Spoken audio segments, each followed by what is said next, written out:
এখানে পার্কিং যদি রাখতে যায় তাহলে পার্কিংয়ের টাকাটা দিতে হয়। ওদের কোনো পার্কিংয়ের টাকা দেওয়া আছে, এই টাকাটা দেয় হলো এখানে একটা পার্কিং ফি দিতে হয়। এখানে ফি দিলে একটা কাগজ বেরোবে, কাগজটা বের হলে তারা পার্কিং করে রাখতে পারবে, আদারওয়াইজ ওখানে রাখার কোনো সুযোগ নেই। এ হলো পার্কিংয়ের ফি দেওয়ার টাকা জায়গার সিস্টেম।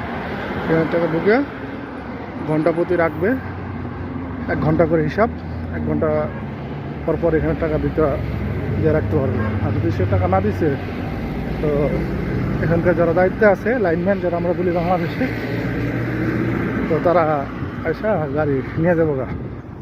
ঠিক আছে, তারা টহল দেয়, দেখে কার কাছে কার গাড়িতে কাগজে আছে। ওখানে একটা আছে যে পাশাপাশি গাড়ি পার্কিং করে রাখছে, টাকা দিয়ে পার্কিং করে রাখতে হয়। তো বাংলাদেশের মতো না, যদি ভাবে কৃষিভাবে রাখা গেল, রাখলাম তো রেখে দিলাম, তা হবে না। এখন এখানে দুপুরের সময় অনেক মার্কেট বন্ধ থাকে। এখন বাজে এখন 12টা 44, বাংলাদেশ সময় 3টা 44। যা রোদ আছে, এখানে বড় বড় কোনো বিল্ডিং নাই, সব 4তলা 5তলা এরকম। Industrial area, Jubail industrial area, যার কারণে এখানে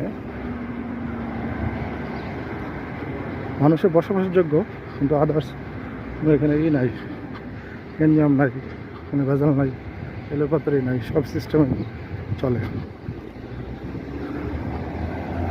রুলস এবার হচ্ছে গাড়ি রাইট সাইডে ড্রাইভিং,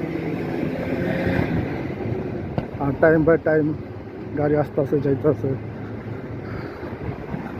কোনো নাই, ট্রাফিক পুলিশ নাই। আশ্চর্যের বিষয় না? এমন একটা